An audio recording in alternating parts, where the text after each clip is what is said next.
Patel. Sir, 1 minute. Sir, the Honorable Minister has used a piece of paper to give some figures on the employment of minorities in central government. I would request him to authenticate that paper and lay it on the table of the House so that we know what is the source of this data. He has said that employment of minorities has gone up from 5% to 9% in 2 years. He didn't say he's क्या quoting. चमत्कार है? No, 2 okay. साल में 5% से 9% हुआ है. उसको authenticate करिए तो कि हम भी जाने कि क्या सोर्स है आपका data. No, see, he didn't say he's quoting. पहली बात मैं आपको ऑथेंटिकेट करने छोड़ो। पहले आपको बता दूं हमारी फिगर जो है No, you मैं didn't दोबारा हिंदी में बोला था मैं जहाँ इंग्लिश में I बताया सुनिए, था। no need. Minister, you did not say you are quoting. Yes. Therefore, no need of authentication. Okay. But however, if you think he has misled the House, there are other ways of tackling it. Now, yes,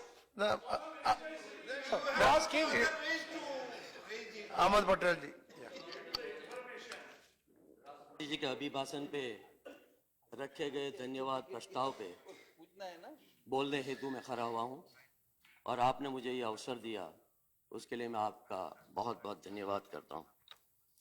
मैं अपना वक्तव्य शुरू करूं उससे पहले सब नकवी साहब को इतना ही कहना चाहूंगा कि आपने कहा कि सब कुछ ठीक है, चाहे माइनॉरिटी अकलियत एसटी एसटी सब कुछ ठीक है, सब ठीक हो गया है। मैं आपको इतना ही कहना चाहूंगा कि जलते हुए घरों की रोशनी शहरों को जगमगा चुकी, जलते हुए घरों की रोशनी शहरों को जगमगा चुकी। अब तो खुदा के वास्ते दिल के दिए जलाएं, अब न उठे कोई धुआं, अब न उठे कोई धुआं, अब न उठे कोई धुआं। आग लगी तो बुझ गई, आग लगी दबी बुझाइए। जो दबी हुई आग है उसको बुझाने की कम से कम कोशिश करेंगे तो ही मैं समझता हूं कि देश का कल्याण हो जाएगा, देश का विकास होगा, देश की प्रगति होगी, देश तरक्की के रास्ते पे आगे बढ़ेगा। तो कम से कम जो यूपी में अभी हो रहा है, जिस तरह से भाषण हो रहे हैं, जिस तरह से बातें हो रही है, कम से कम इससे तो रोकने की कोशिश करिए तो मेरे ख्याल से माहौल अच्छा हो जाएगा और देश तरक्की करेगा। उपसभापति महोदय, राष्ट्रपति जी के अभिभाषण में मुझे एक दिलचस्प बात और इंटरेस्टिंग बात यह लगी कि उन्होंने जो शुरुआत की है 3 महत्वपूर्ण ऐतिहासिक घटनाओं से उन्होंने शुरुआत की। सबसे पहले गुरु गोविंद सिंह जी, जिसको 350वीं जयंती मनाने जा रहे हैं। दूसरी रामानुजाचार्य जी की 100वीं जयंती मनाने जा रहे हैं। और तीसरी बात की है चंपारण सत्याग्रह की 100वीं वर्षगांठ मनाने जा रहे हैं। लेकिन मैं याद दिलाना चाहूंगा कि गुरु गोविंद सिंह जी ने हमें क्या सिखाया। सामूहिक लोकतांत्रिक व्यवस्था में विश्वास करो, ना कि सिर्फ एक व्यक्ति में। इसीलिए वे 5 प्यारों के साथ आए और उन्होंने विभाजन और घृणा की राजनीति को अस्वीकार करना सिखाया। मैं नहीं समझता यहाँ पे किस किस के साथ मशवरा करके प्रधानमंत्री जी आगे चल रहे हैं। मुझे खुशी होती अगर रविशंकर प्रसाद जी का और आपका नाम भी इसमें होता, या आपके साथ ही परामर्श और विचार करके प्रधानमंत्री जी आगे बढ़ते, तो मैं समझता हूं शायद नोटबंदी नहीं हो पाती। लेकिन आपको पता ही नहीं था कि नोटबंदी हो रही है या डिमोनेटाइजेशन का निर्णय लिया गया है। क्योंकि जहां तक मैंने अखबार में पढ़ा है और जो सुना है कि मंत्रिमंडल की बैठक बुलाई गई, बुलाने के बाद जहां तक राष्ट्र के नाम संदेश नहीं हुआ वहां तक मंत्रियों को बाहर नहीं जाने दिया। इसके ज्यादा शर्म की बात और क्या हो सकती है। सिर्फ टेलीविजन पे दिखाया गया। मैं समझता हूं कम से कम अगर आप गुरु गोविंद सिंह जी के जन्म जयंती 350 मनाने जा रहे हैं तो कम से कम उनके इनके जो जीवन है उसमें तो कुछ सीख लीजिए। दूसरी जो बात आपने जो की है महत्वपूर्ण है, रामानुजाचार्य ने अपने जीवन को 3 विचारों के लिए समर्पित किया था। विनम्रता और दया के लिए। उनकी शिक्षा का सार यह था, प्रत्येक व्यक्ति अपने अंदर झांके, हर एक के अंदर जगाने वाला होता है। हर एक व्यक्ति के अंदर रविशंकर प्रसाद जी बात कर रहे थे, कोई जगाने वाला आया और लोगों ने सबसे अपना जो गैस कनेक्शन भी वापस दे दिए, आप जो बात कर रहे थे। लेकिन कोई बाहरी व्यक्ति हमें जगा नहीं सकती। अगर हमें जगा कोई सकता है तो हमारी जो अंदरूनी जो शक्ति है वही हमें जगा सकती है। हमें चंपारण सत्याग्रह से क्या सीखा? गरीबों और हाशिए पर खड़े लोगों के शोषण के खिलाफ संघर्ष और सत्याग्रह। जब अंग्रेज सरकार ने किसानों और आदिवासियों के अधिकारों को छीनने के लिए कोशिश की थी, उनका हक जो है ले लेने की कोशिश की थी, तब वो सिर्फ कांग्रेस पार्टी ही थी जो आगे आई। और चंपारण और खेड़ा के सत्याग्रह के बाद गांधी जी महात्मा कहलाए और वल्लभ भाई पटेल सरदार कहलाए। मैं ये सरकार से बड़ी विनम्रता से पूछना चाहता हूं, राष्ट्रपति जी के अभिभाषण में इन ऐतिहासिक घटनाओं का उल्लेख तो किया गया और आप जश्न भी मनाने जा रहे हैं, लेकिन क्या सरकार ने इस घटनाओं से कुछ सीखा भी है? क्या सीखने वाले भी हैं? मैं सरकार से सिर्फ 4 सवाल पूछना चाहता हूं। क्या आप ये सेलिब्रेशन तो करने जा रहे हैं, जन्म जयंती भी मनाने जा रहे हैं, लेकिन क्या नफरत की राजनीति खत्म हुई? क्या वास्तव में सबकी राय को शामिल करके निर्णय हो रहा है क्या, जो गुरु गोविंद सिंह जी ने हमें सिखाया था? क्या इस सरकार में विनम्रता है जो रामानुजाचार्य जी को प्रिय थी? और क्या किसानों और हाशियों पर खड़े लोगों का शोषण बंद हो गया है? ये चंपारण और खेड़ा के सत्याग्रह ने हमें सिखाया। सिर्फ जश्न मनाने से कुछ नहीं होता, सिर्फ इवेंट ट्रेन करने से कुछ नहीं होता, सिर्फ जो जनता के पैसा है उसके आप इवेंट क्रिएट कर दीजिए और एक सिंबॉलिक लोगों के सामने कोई चीज रख दीजिए, लेकिन इससे लोगों का और जनता का भला नहीं होता। इससे मैं ये कहना चाहूंगा, ये जो आपकी जो मानसिकता है, जो मेंटालिटी है कि सिर्फ इवेंट क्रिएट करो, एडवर्टाइजमेंट करो, पब्लिसिटी करो और कुछ हासिल कर लो, मैं समझता हूं ये मानसिकता को आपको बदलने की जरूरत है।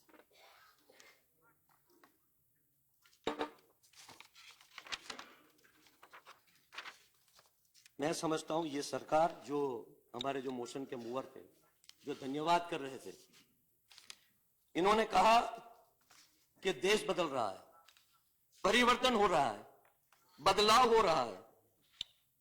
मैं समझता हूं कि न तो आप देश को बदलने की कोशिश कर रहे हैं, न तो परिवर्तन की बात कर रहे हैं, लेकिन 2.5 साल में सिर्फ आपने बदले की भावना से काम किया, जिसे प्रतिशोध कहते हैं। आपके दिल में वो ज्वाला है कि किस तरह से हम जो हमारे प्रतिपक्ष है या जो हमारे विरोधी है उनके साथ किस तरह से बदला लिया जाए। अगर ये नहीं होता, मैं समझता हूं तो जो पंडित जवाहरलाल नेहरू जो है, आपने किस तरह से एक राष्ट्रपति जी के अभिभाषण में से उनके नाम को निकालने की कोशिश की। ये एक शर्म की बात है।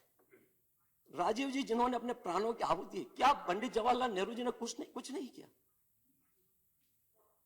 इन इतने सालों में अगर आज देश जहां पे खड़ा है उसमें सबसे ज्यादा अगर किसी का हिस्सा है तो मैं समझता हूं जिन्होंने प्लानिंग की।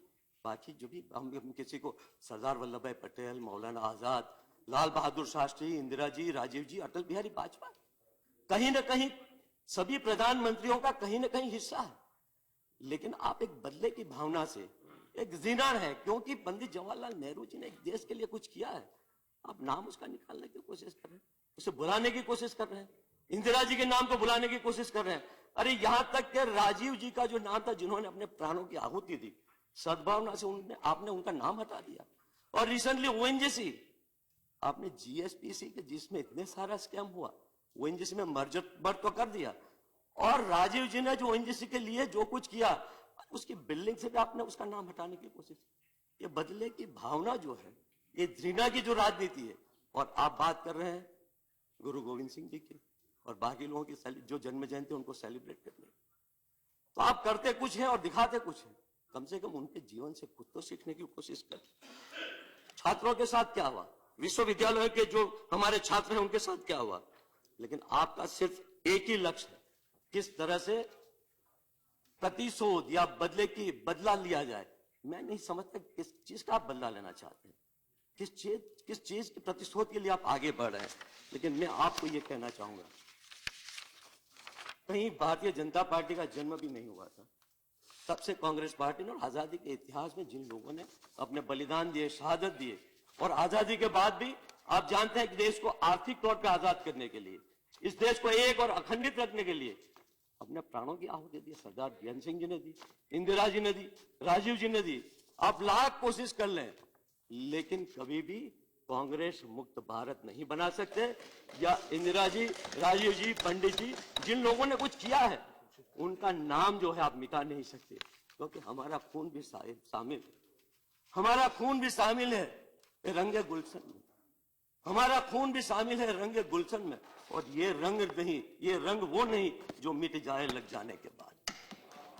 तो मैं समझता हूं आपने 3 सालों में अगर कुछ किया है तो किस तरह से एजेंसियों का दुरुपयोग किया जाए, किस तरह से एजेंसियों के साथ आपके जो विचारों की जो मतभेद तो हो सकता है, लेकिन ये मतभेद कभी भी मनभेद में परिवर्तित नहीं होना चाहिए। अगर आपसे साथ अगर कोई सहमत नहीं है पॉलिसी या विचारधारा के, तो उसको परेशान तो नहीं किया जाए। लेकिन आज क्या हो रहा है, आज किस तरह से अपॉइंटमेंट हो रही है, जो एजेंसीज के हेड है उनको एक्सटेंशन दिया जा रहा है, उनको कहा जा रहा है आपको प्रमोशन मिलेगा, और न्यायालय ने क्या किया उसके बारे में, एक्स्ट्रा कॉन्स्टिट्यूशनल अथॉरिटी के घर पे एजेंसी के जो हेड है वो जाते वहां से ऑर्डर्स लेते हैं। इससे बड़ी बात क्या हो सकती है? अगर टेलीफोन रिकॉर्ड्स निकल के आपको पता चलेगा तो ऑर्डर्स कहां से लिए जाते हैं। 3 सालों में जो आपके साथ सहमत नहीं है उनको या तो आपने कॉम्युनल बना दिया या एंटी नेशनल बना दिया। मेरे ख्याल से इससे ऊपर उठने की जरूरत है। क्या ये आपका परिवर्तन है? क्या ये आपका बदलाव है?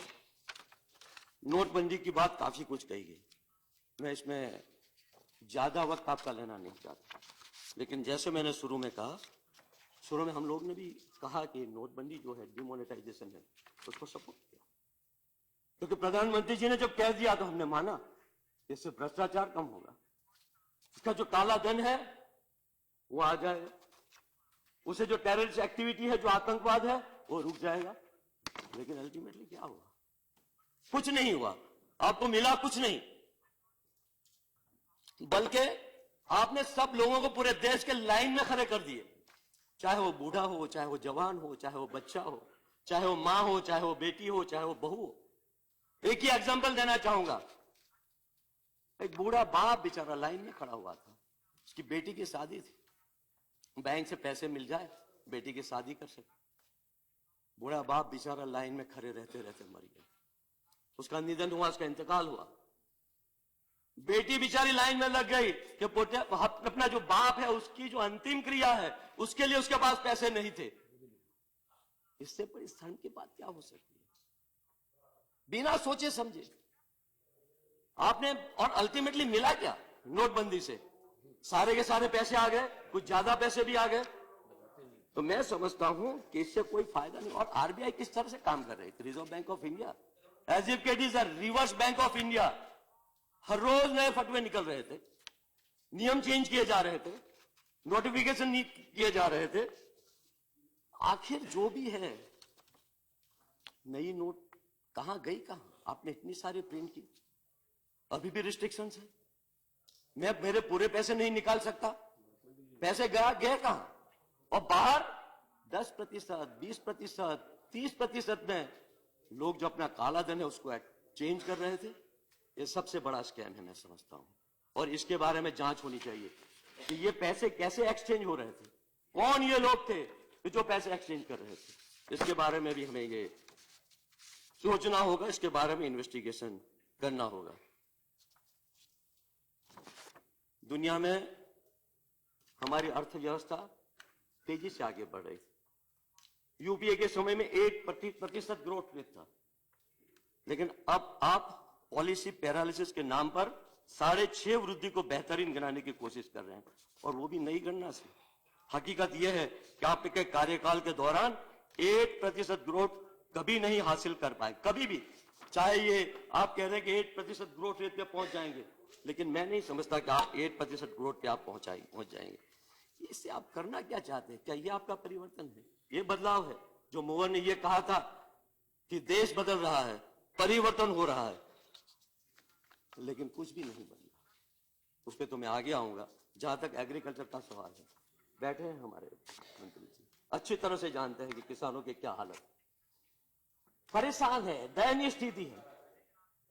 आपने इस समय पे, इस वक्त पे नोटबंदी का डिसीजन लिया कि जब लोगों का खरीफ जो ये पाक जो है, जो प्रोडक्शन है रवि, आगे आ रहा था, लोग बेच नहीं पाए, और जो नई फसल उनको उगानी थी उसके लिए उनको पैसे नहीं मिल रहे थे, क्योंकि बीज के पैसे नहीं थे, खाद के पैसे नहीं थे। बहुत ही दयनीय स्थिति में आपने इन लोगों को डाल के दिया। किसानों के नाम पर आप कह रहे हैं 40% किसान कल्याण उपकर में वृद्धि हुई, लेकिन किसानों के लिए बजट में सिर्फ 6.14% वृद्धि हुई। प्रथम राष्ट्रपति जी ने कृषि विकास योजना की आप बात कर रहे हैं, बजट को 12% आपने कम कर दिया, और आप बैंकों द्वारा अनिवार्य रूप से दिए जाने वाले कर्ज को गिना रहे कि अपनी उपलब्धि है, उसमें आपने कमी कर दी। अभिभाषण के कृषि योग्य भूमि में 57% सिंचाई की बुनियादी सुविधाओं की बात की आपने, 57% सिंचाई की सुविधाओं में वृद्धि होगी, लेकिन उसके लिए आपने 1450 करोड़ रुपए तो रख दिए गए, लेकिन उसमें से 1000 करोड़ रुपए तो ब्याज में जाएंगे, इंटरेस्ट में जाएंगे। आपके पास बचेगा क्या? सिर्फ 400 करोड़ रुपए। फ्लैगशिप प्रोग्राम प्रधानमंत्री जी फसल बीमा योजना, लेकिन जिन्होंने कृषि के लिए लोन नहीं लिए उसके कवरेज में सिर्फ 3% वृद्धि हुई है। यूपी बिहार में जब फ्लड आया, तो बारिश आई, ये स्कीम का लाभ नहीं मिला। तो ये सिर्फ पेपर पे, ये बात मैं डिटेल में जाना नहीं चाहता, लेकिन ये आपकी जो सारी उपलब्धियां हैं मैं गिनाने की कोशिश कर रहा हूं। राष्ट्रपति जी ने पहले अपने अभिभाषण में कहा था पर ड्रॉप मोर क्रॉप, पता नहीं वो ड्रॉप भी कहां गया और क्रॉप भी कहां गया। लेकिन जब सूखा और ड्रॉट आया तो सरकार का रवैया कुछ और ही था, न तो टीम भेजी गई, न तो सीरियसली लिया गया। ड्रॉट में किसी को फायदा नहीं, न तो किसी को मदद मिली। तो मेरे ख्याल से ये जो उपलब्धियां आप गिनाने की कोशिश कर रहे हैं, ये सिर्फ कागज ही है। किसान बेचारा मेहनत करता है, मजदूरी करता है रात और दिन, अल्टीमेटली मिला क्या? आप कह रहे हैं कि किसान को बहुत कुछ मिला है, आत्महत्याएं क्यों हो गई? किसान आज परेशान है, मारे मारे घूम रहा है, उसकी कोई सुनने के लिए तैयार नहीं है। किसानों की उपज पर 50% मुनाफा देने की आपने बात की थी, सिर्फ जुमला बन के रह गया। उसके बावजूद फिर से आपने कहना शुरू कर दिया किसानों की आय में 2020 में 2 गुनी हम लोग कर देंगे उनकी जो इनकम है आय। पता नहीं कहां से करेंगे 2020 में, क्योंकि आप तो करने वाला नहीं है नहीं। 2020 में आप ही नहीं रहेंगे तो कहां से आप 2 गुनी करेंगे किसान की जो की वृद्धि है। मैं आ रहा हूं किसान एससी और एसटी की बात कर रहे थे शरद जी और येचुरी जी भी। इस सरकार ने सिर्फ किसानों से नहीं बल्कि एससी और एसटी के साथ भी विश्वासघात किया है, गुमराह किया है उनको। 2016 में रोहित वेमुला से लेकर ऊना में दलितों पे अत्याचार हुआ। पिछले साल दलित उद्यमियों के लिए स्टैंड अप इंडिया की शुरुआत की थी। 2000 करोड़ का वादा आपने किया था, लेकिन दिया कितना? सिर्फ 200 करोड़ रुपए। ये धोखा नहीं है तो और क्या है? यह है आपका बदलाव, यह है आपका परिवर्तन। शर्म की बात तो यह है कि इकोनॉमिक सर्वे की मैं बात कर रहा था, दलित का कहीं पे इकोनॉमिक सर्वे में जिक्र ही नहीं किया गया। ये आप बात कर रहे हैं एसटी और दलित की। बजट में एससी एसटी भाई बहनों को जितना हिस्सा लेने के लिए हकदार है उससे आधा कर दिया गया है। मैं आपको जो जादव कमेटी है उसके बारे में जिक्र करना चाहूंगा। In the merge scenario of the plan and non plan estimates following the Jadhav guidelines mandates allocating a minimum of 4.63% under the SC and ST subplan. Tribal subplan of the total budgetary allocation of the union budget. In that case, the denied and misallocated amount should total rupees 71,139 crore for SC and rupees 34,000 for ST. लेकिन आपने दिया क्या? ST के लिए 4.63% होना चाहिए, ST के लिए 2.39% होना चाहिए, जिसको आपने आधा करके रख दिया है। हाँ, शेड्यूल क्लास दलित के लिए जो स्पेशल कंपोनेंट प्लान था, ट्राइबल सब प्लान था, उसको आपने कल्याण योजना में बना के रख दिया SC ST के लिए। रवि प्रसाद जी बात कर रहे थे दिव्यांग की, विकलांग की, विकलांग से प्रधानमंत्री जी ने नाम दिव्यांग कर दिया, ऐसे बहुत बड़ी बात कर दी। लेकिन मैं आपको कहना चाहूंगा कि जिस दिन उन्होंने ये किया, उसी दिन जो एसोसिएशन था उन्होंने अपोज किया। उन्होंने ये कहा कि several disabled people organization on Friday strongly objected to the use of term Divyang to address the community and urged Prime Minister Narendra Modi not use it to replace Viklang. तो लोग खुद विरोध कर रहे हैं और सिर्फ आपको, क्योंकि कहीं ना कहीं कुछ परिवर्तन करना है, कहीं ना कहीं कुछ चेंज करना है, कहीं ना कहीं कुछ बदलाव करना है। लेकिन कभी ये भी नहीं सोचना है कि जो आप परिवर्तन कर रहे हैं या जो आप बदलाव कर रहे हैं वो आप सही माने के लिए कर रहे हैं, सही चीज के लिए कर रहे हैं या गलत चीज के लिए कर रहे हैं। इस देश में दिव्यांग की जो संख्या है 2,60,00,000 है, उसमें से एम्प्लॉयबल कितने हैं? 1,60,00,000।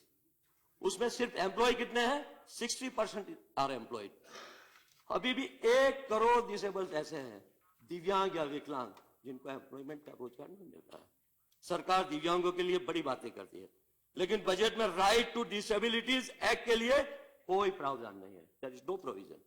यूपीए के बिल में जो 5% का प्रावधान था वो घटाकर 4% आपने कर दिया। मिनिस्ट्री ऑफ सोशल जस्टिस की वेबसाइट पे डिसेबल के जॉब विजिटिंग अभी भी अवेलेबल नहीं है, जो लिस्टिंग जो है अभी भी अवेलेबल नहीं है कि कहां कहां जॉब उपलब्ध है, कहां नौकरियां उपलब्ध है, वो भी अवेलेबल नहीं है। और जो मुझे कहा गया है कितना सही है कितना गलत है आप वेरीफाई कर सकते हैं। प्रधानमंत्री जब गुजरात में चीफ मिनिस्टर थे, मैं नहीं समझता कि सरकारी नौकरी में विकलांग को या डिसेबल को इतनी नौकरियां या जॉब दी गई है। इससे बड़ी शर्म की बात क्या हो सकती है। और आप बात कर रहे हैं विकलांग की, दिव्यांग की। अरे सबसे ज्यादा अगर कोई काम कर रहे हैं डिसेबल के लिए, विकलांग के लिए और दिव्यांग के लिए तो एनजीओ कर रहे हैं। जयपुर फूड जो है, जो बड़ा काम कर रहा है, बड़ा अच्छा काम कर रहा है। अभी मेरे यहां भी कैंप किया था 2 दिन के लिए। और अगर वो अच्छी तरह से काम कर सकते हैं, उसका श्रेय अगर किसी को जाना चाहिए तो यूपीए की सरकार को जाना चाहिए, क्योंकि सीएसआर से जो फंड उनको मिल रहा है उसी से वो काम कर रहे हैं। और आप बात कर रहे हैं दिव्यांग और विकलांग की, मैं समझता हूं कि सिर्फ एक यश लेने के लिए बात करनी, ये बात सही बात नहीं है। मैं ये सरकार से यही कहना चाहूंगा कि इस सरकार पर वास्तविक सेवाओं के बजाय केवल भाषण सेवा का जुनून सवाल है, सिर्फ जुमला सेवा का जुनून सवाल है। यह सरकार यह नहीं सोचती कि जमीन पे क्या अच्छा लगता है, बल्कि यह सरकार यह सोचती है कि विज्ञापन में क्या अच्छा लगता है। सिर्फ एडवर्टाइजमेंट, सिर्फ फोटोग्राफ, हर जगह देखो सब एडवर्टाइजमेंट। सिर्फ जैसे सरकार पूरी विज्ञापन पे चल रही है, एडवर्टाइजमेंट पे चल रही है। आपके पैसे सुरक्षित है, सिर्फ ये कहने से तो काम नहीं चलता। जब बैंक में जाते हैं तो बेचारों को पैसे भी नहीं मिलता। जब अपने पैसे जो खुद नहीं ले सकते महीनों तक, उसे आप कह रहे हैं कि आपके पैसे सुरक्षित है। हर एक पेट्रोल पंप, हर जगह जहां जाओ आपको एडवर्टाइजमेंट मिलेगी। सब्सिडी की बड़ी बात हो रही थी कि महिलाओं को कहीं से सब्सिडी लेकर महिलाओं को गैस के कनेक्शन दिए गए, कोई मुफ्त में तो नहीं दिए गए। जो भी बिल आता है अभी उसको पेमेंट कर रही है, सिर्फ एक कनेक्शन आपने दिया होगा, बहुत अच्छी बात है, हम उसका स्वागत करते हैं। लेकिन एससी एसटी जो डाउन ट्रोडन है, जो ओबीसी है, उनके बजट में आपने कटौती की है। उनकी जो सारी योजनाएं थी, उनके जो सारे प्रोग्राम थे वो बंद हो गए। महिलाओं की आप बात कर रहे हैं, उस दिन कह रहे थे रविशंकर प्रसाद जी कि अब की बार एक महिला अधिकारी द्वारा परेड का नेतृत्व करना देश के लिए गर्व की बात है। अच्छी बात, we are also proud of that. और ज्यादा से ज्यादा महिलाएं आए, ये बहुत ही जरूरी है। लेकिन रक्षा मंत्री जी ने क्या कहा? रक्षा मंत्री जी ने यह कहा कि सेना में कोई महिला यूनिट नहीं होगी। इससे बड़ी शर्म की बात क्या हो सकती है? उन्होंने ये कहा कि no plan for women in army combat role, Parrikar tells Rajya Sabha. इससे बड़ी शर्म की बात क्या हो सकती है? एक तरफ आप कह रहे हैं कि महिलाओं को हम आगे बढ़ा रहे हैं, दूसरी तरफ आपका जो डिफेंस मिनिस्टर जो है, रक्षा मंत्री जो है, वो उसी तरह की बात कर रहे हैं।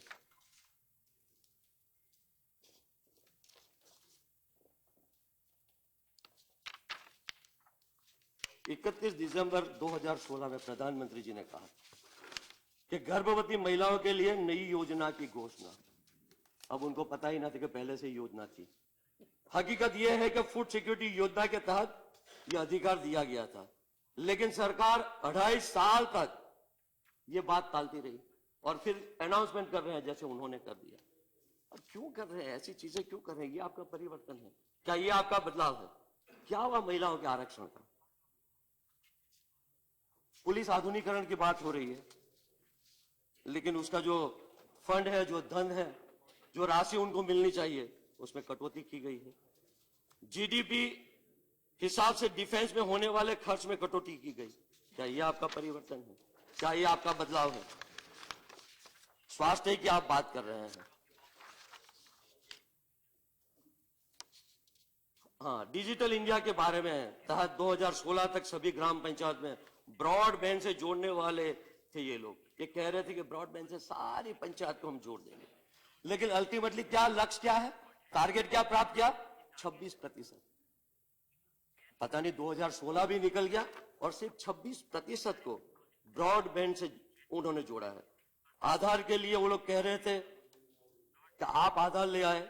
जरूर हम ले आए, रमेश जी बैठे हैं, लेकिन हम लोग जो प्राइवेसी, जो व्यक्तिगत जानकारी है, उनकी रक्षा करना चाहते हैं। आज क्या हो रहा है?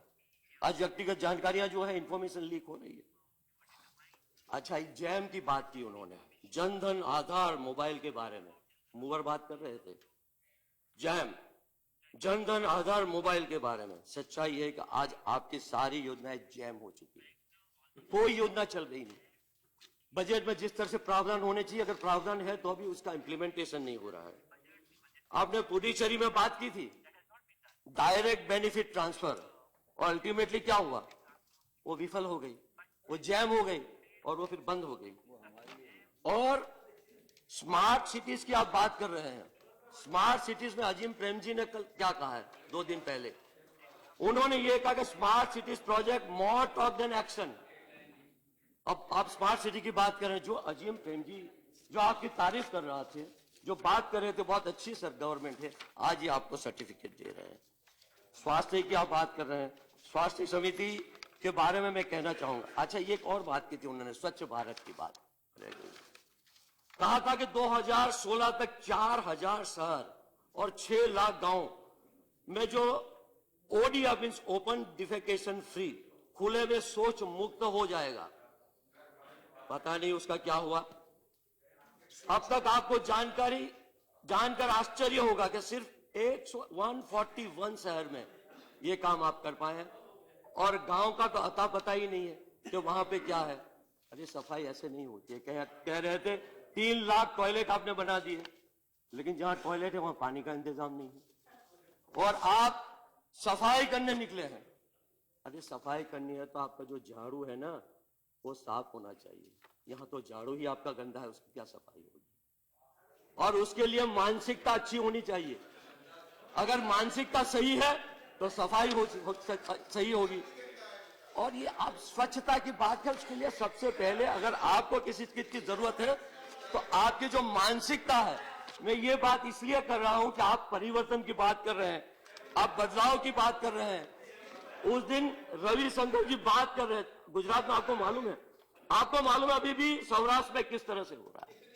आपको बहुत अच्छी तरह से जान रहे हैं आप, अच्छी तरह से। अच्छा, रविशंकर जी बात कर रहे हैं महिलाओं के बारे में। उस दिन कह रहे थे पीवी सिंधु, साक्षी मलिक और दीपाकर माकर के बारे में बात कर रहे थे, लेकिन मैं उनको याद दिलाना चाहता हूं कि जब उनकी सरकार नहीं थी तब भी ये लोग उत्कृष्ट और बेहतरीन शो किया करते थे। ऐसा नहीं कि आपकी सरकार ने कुछ किया उसीलिए उनको मेडल मिला या अवार्ड मिला। 2000 के राष्ट्रपति कभी भाषण में खेल प्रतिभा खोज प्रणाली बनाने की बात की थी, पता नहीं उसका क्या हुआ। 3 साल हो गए, आपके सब सारे वादे ही वादे हैं। चलो बैठ जाओ। नहीं स्कीम लेकिन नहीं खेल प्रतिभा स्कीम की बात नहीं कर रहा हूं। खेल प्रतिभा की जो बात की थी, खोज प्रणाली, लेकिन वो कैसी चल रही है मुझे नहीं मालूम। ये तो मैं सिर्फ आप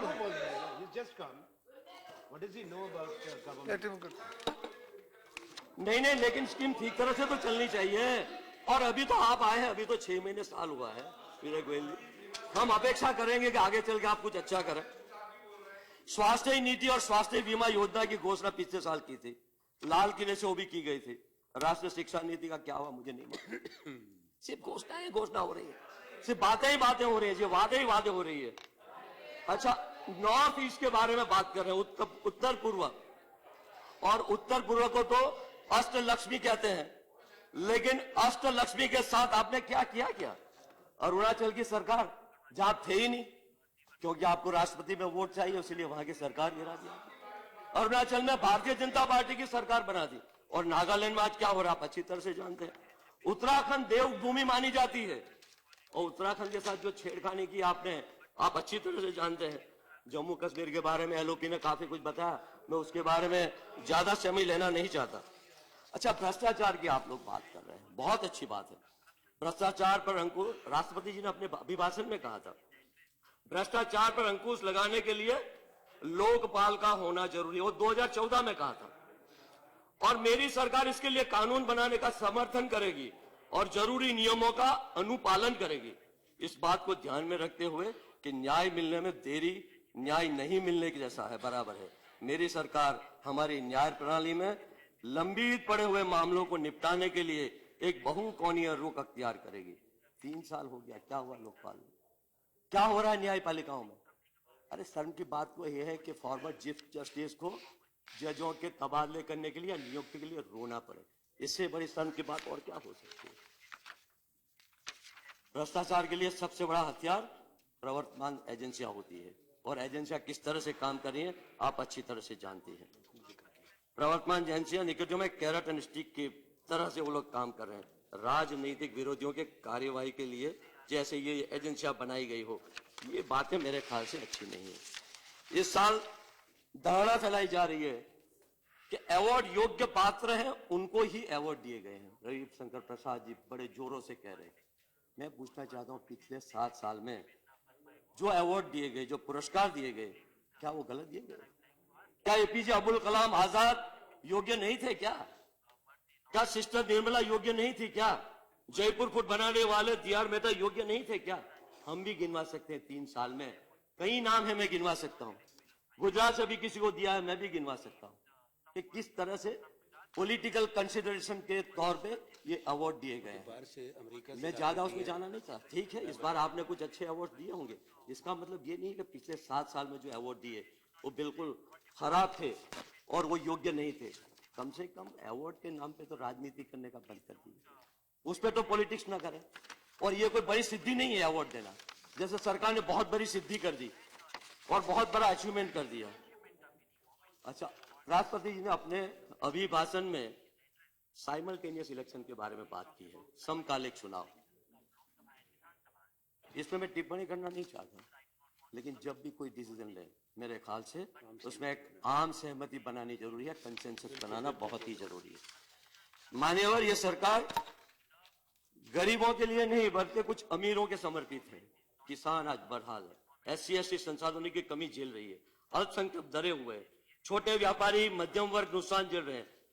आजकल प्रधानमंत्री जी ने अपने भाषण में 3 शब्द जो थे उसका इस्तेमाल करना बंद कर दिया।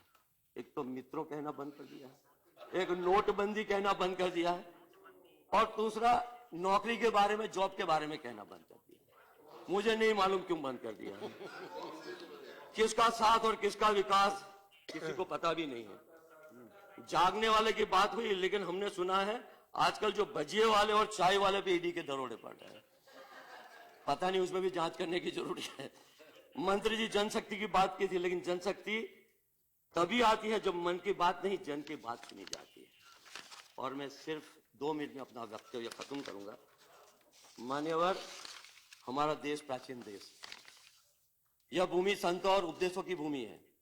यहाँ जगाने वालों की जरूरत नहीं है, यहाँ काम करने वालों की जरूरत है। सिर्फ जगाने वालों से काम नहीं होता। यहाँ तो कह रहे थे जगाने वाले कोई आ गया, देश को जगा दिया। व्यक्ति जगाने वाला आएगा और देश जाग जाएगा अपने आप में। ये बहुत ही भयावह है, इट इज डेंजरस। हमें यह नहीं भूलना चाहिए कि किसी जगाने वाले के बिना मंगल ग्रह तक हम पहुंच गए। अब कोई जगाने वाला नहीं, चंद्रयान फिर भी पहुंच गए हम लोग, दोनों पहुंच गए। राजा राम मोहन राय ने एक बार कहा था जो बदलाव की बात कर रहे थे, जो परिवर्तन की बात कर रहे थे, परिवर्तन से बड़ी होती है परिभाषा। उन्नति से दुर्गति को भी परिवर्तन कहते हैं, जो आज हो रही है। उजाले से अंधेरे को भी परिवर्तन कहते हैं, आशा से निराशा को भी परिवर्तन कहते हैं। गांधी जी की नकल करने से पहले गांधी जी ने जो कहा था उसे भी ध्यान में रखना चाहिए। और गांधी जी ने कहा था कि दूसरों को बदलने से पहले खुद अपने आप को बदलो। जहां तक अपने आप को नहीं बदलेंगे वहां तक कुछ नहीं बदलने वाला। अच्छी बात यह है कि इस अभिभाषण में गांधी जी और मनरेगा की बात की है, लेकिन सरकार में बैठे लोग जो अपने नायक थे पहले, उनको ही अभिभाषण में भूल गए हैं। अच्छा ही हुआ, लेकिन मैं कहना चाहता हूं कि जो अपने लोगों को ही जो भूल जाते हैं, उस पर जनता क्या भरोसा करेगी, क्या विश्वास करेगी। और लास्ट में इतना ही कहूंगा उपसभापति जी, सरकार कह रही है कि देश बदल रहा है, सिर्फ 24 महीने बाकी है। मैं कहूंगा कुछ भी नहीं बदला। चिड़ियों ने कहा चमन बदल गया, गुलों ने कहा गुलशन बदल गया, रविशंकर जी ने कहा कि देश बदल गया, लेकिन जनता के पीछे से आवाज आई, देश वहीं का वहीं है। अगर बदला है तो सिर्फ और सिर्फ किसी की चाल बदली है, किसी का चेहरा बदला है और किसी का अंदाज बदला है। सरकार में सिर्फ अहम है, अभिमान है और गुरूर है। 2019 में गुरूर भी टूट जाएगा, ये अभिमान भी टूट जाएगा। अगर देश को आगे बढ़ाना है, तरक्की करनी है, प्रगति करनी है, तो जो गांधी जी ने कहा था, जो हमारे संतों ने कहा था, उसको ध्यान में रखना चाहिए। इन्हीं शब्दों के साथ राष्ट्रपति जी के अभिभाषण पर लाए गए धन्यवाद प्रस्ताव पे समर्थन की औपचारिकता निभाते हुए मैं अपना वक्तव्य खत्म करता हूं। और उपसभापति महोदय, आपने जो मुझे वक्त दिया उसके लिए आपका बहुत बहुत धन्यवाद। Thank you, Sri Ahmed Patel ji. Thank you very much.